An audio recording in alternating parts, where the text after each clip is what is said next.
This is the Radio Academy podcast. My name is Christian Hewgill, and if you're new to us, every week we bring you a story from something interesting going on in the world of radio, podcasts and audio. If you love listening to stuff, then this is for you.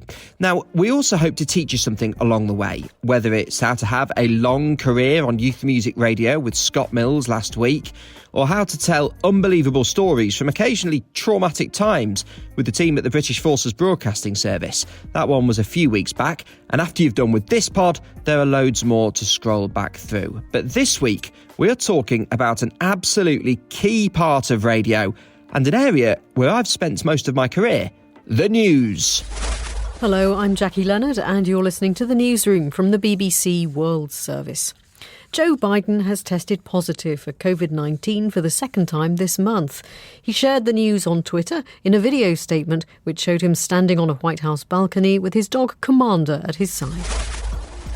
Most news on the radio is targeted at a local area, a regional area or one country, but the BBC World Service is broadcast to hundreds of millions of people globally, and its flagship news show, The Newsroom, has the tricky task of summing up what's going on in planet Earth in less than half an hour.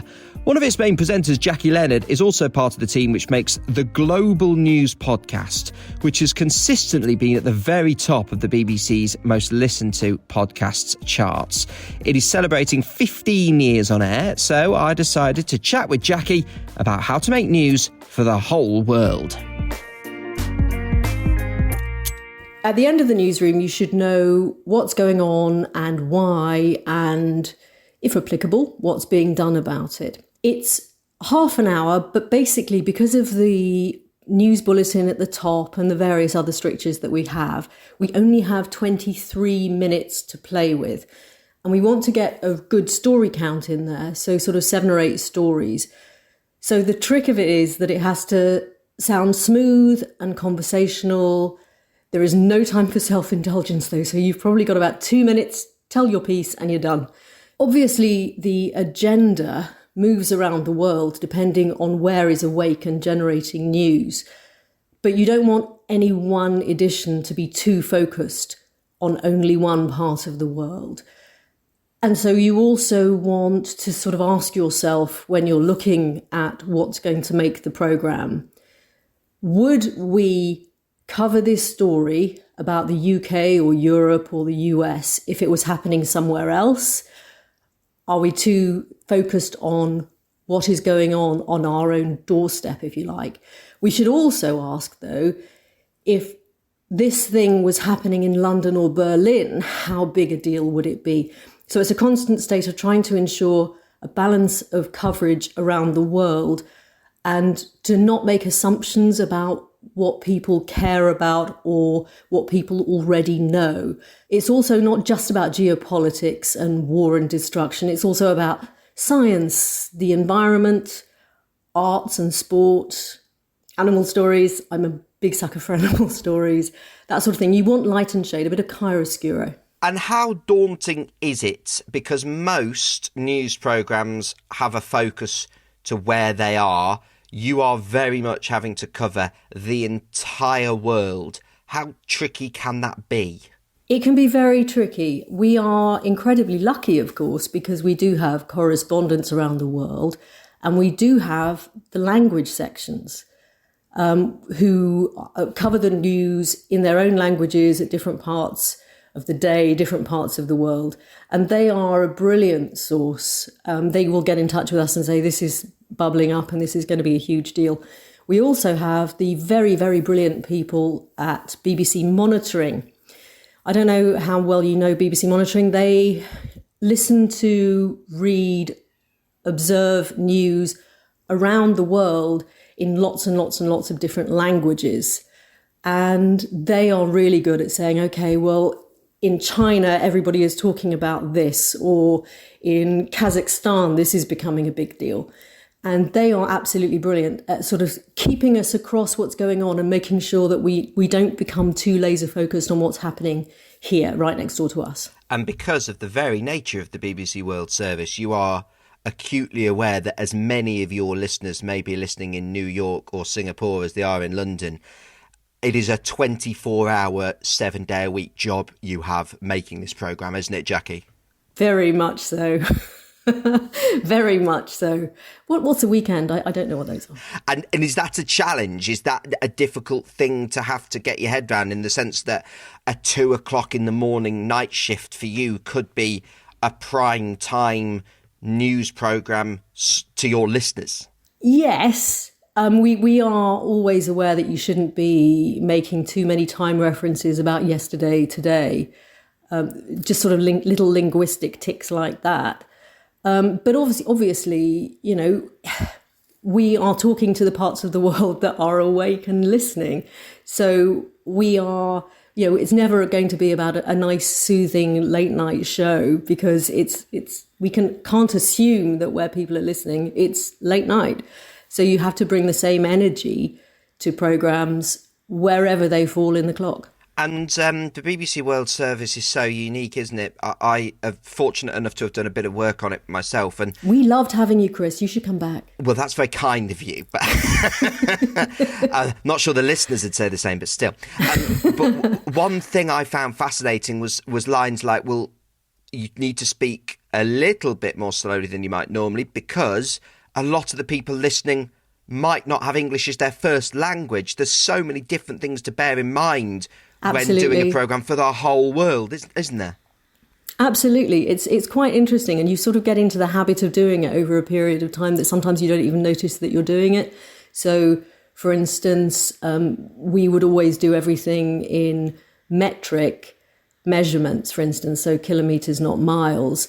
Equally, however, when we're talking about sums of money, we'll talk about dollars, not euros or pounds.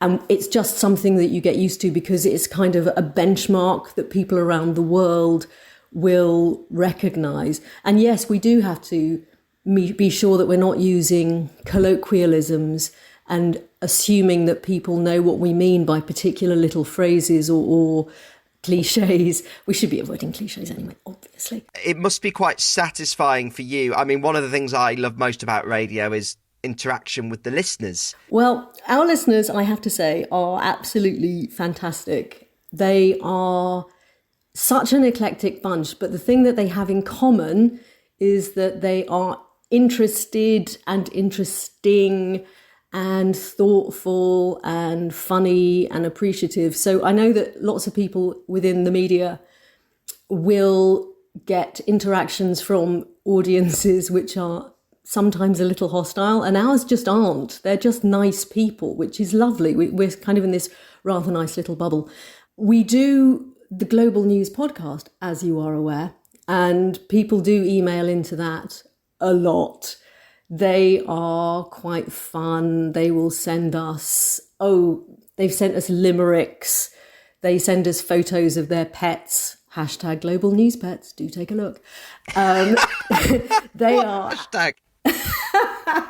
Yeah, so they send us pictures of their pets, and they send us all sorts of things. One of the things that we found really lovely during some of the lockdowns that happened around coronavirus was that people got in touch about how they were coping, and they shared advice and they told their stories, and it was just lovely having that connection between people in Singapore and Berlin and Australia and France and the United States and Kazakhstan and Afghanistan and Pakistan, India. It was just wonderful hearing what people had to say and the advice that they shared with each other and the things that were universal. And that was lovely. They are great people, our listeners. And we should talk about the podcast. We should. Celebrating... Let's do that. We should. This is the Global News Podcast from the BBC World Service. I'm Jackie Leonard, and in this edition of the Global News Podcast, recorded on Monday the 30th of August, we'll be doing something a bit different. We asked for your questions on Afghanistan, and you responded in unprecedented numbers. So we've gathered together some of the best people from the BBC to answer them. It's celebrating 15 years. 15. Which is it's old for a podcast, isn't it? It's an old podcast. Vintage. So vintage podcast. Now, it came about through the Newsroom, what we've already talked about. Talk to us a little bit about the beginning of the podcast and why you decided to put the programme in podcast form. Yes. Okay, so it started back in 2007, as you say, and it was one of these things which I think somebody quite high up, many tiers above me in management level, had been to some sort of symposium or conference or something and had heard the word podcast and thought, oh yes, we should be doing some of those. So what ended up happening was it was something that was tacked onto the end of a newsroom shift. Nobody actually really explained to us what the appeal of this was going to be, and nobody was desperately thrilled that we were going to be doing this extra thing that we thought was a bit odd. But, you know, it just became part of the working day. And at the time, a lot of us thought it was a really odd way to do news. Because for many people, certainly for me, I had kind of thought, well, the very point of radio news is that it's now. And it's instantaneous. Absolutely. And, you know, why would you want to listen to news that's sort of 12 hours old? That's just weird. And yet, as I was saying before, I think for a lot of people, news can be a bit overwhelming, and it's better for them. They want to be informed, but they don't want to be bombarded, to choose the time that they want to listen and to choose when they're ready to listen. And so it was something that didn't necessarily start with great fanfare or anything. I don't know if you know that Lord Reith quote when the World Service was launched way back in 1932. He launched it and said, well, the programmes will be neither very interesting nor very good, thus setting the bar quite low. And kind of when the Global News podcast started, most of the people who were involved with it were sort of, yeah, all right then, okay, and not desperately enthused by it. But it turned out that it became quite popular. I have to say as well that when it was launched and we were doing this thing at the end of a shift, the one thing I was quite confident about was that nobody higher up the food chain was really listening all the way to the end. So I would kind of make a few little wry asides, the odd joke even towards the end, quite confident that no one was going to hear them. And then it turned out people were hearing them. So that was nice. Anyway, so basically at that point, it was largely pretty much the programme. It was pretty much the Newsroom programme, and we took out any references that needed taking out, and we would add as we record this podcast if something was changing, if something was breaking and moving. But it was basically the last edition of the programme, pretty much. So then Karen Martin took over our department, and very new broom and full of ideas and, you know, a big change, a big kick up the bum to anybody being complacent. She's quite a person. You've met her. So she took over and in 2018 thought, you know, it's time for a bit of an overhaul, because she could see it was doing quite well. I think it had about 9 million downloads a week or something in those days. And it was doing okay, but she felt it could do a great deal more. So a few of us sort of got together and said, okay, well, what can we do to make this more interesting and more engaging listen? So we also had the marvellous Hayley Thomas, who has since sadly been snaffled by CNN. Hello, Hayley. And also Isabella Allen. They were absolutely brilliant and tried to find new ways to make it a bit more interesting. So we started taking bits of audio from other programmes and even from other bits of the BBC just to try and change the tempo and the texture of the thing, and to try and sort of broaden the agenda, and to pay attention to the fact that just because something happened to be in the headlines at, 2:00 in the afternoon doesn't mean it was necessarily the most compelling thing from the previous 12 hours. And perhaps we could sort of head back a little bit and pick out something which otherwise people would have missed. So it was about changing the texture and the tempo, and we got music, which was unheard of. And, I think it's become a huge deal, and I love it, and I love the listeners, and we have a good interaction with the listeners, and they tell us what they like and what they don't like. And no, it's a marvellous thing. And it's just grown and grown and grown and grown. It has. It's become a powerhouse. It's consistently one of the BBC's most listened to podcasts. Jackie, you should explain just how popular it's become. Okay, it's just looking at the list of the most downloaded podcast editions that there have been. Of the top 10, 9 of them are the Global News podcast. Since 2020, since the beginning of 2020 to the end of July, the Global News podcast has been downloaded 632,153,911 times. It's astonishing. It's quite good, isn't it? Huge numbers. What do you put that success down to? Oh, me, obviously. No. I think what it's down to is we try to be fair. I think the BBC's reputation for impartiality and trying to be fair and trying to be even-handed and trying to be factual and accurate in a world of social media and fake news and alternative facts and conspiracy theories and the like.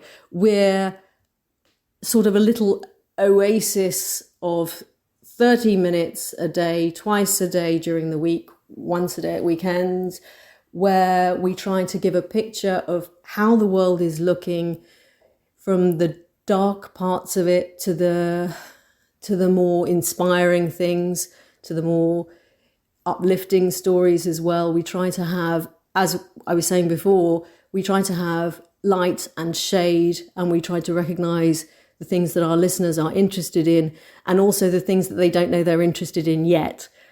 And I think that we do our best, and our listeners appreciate that, I think.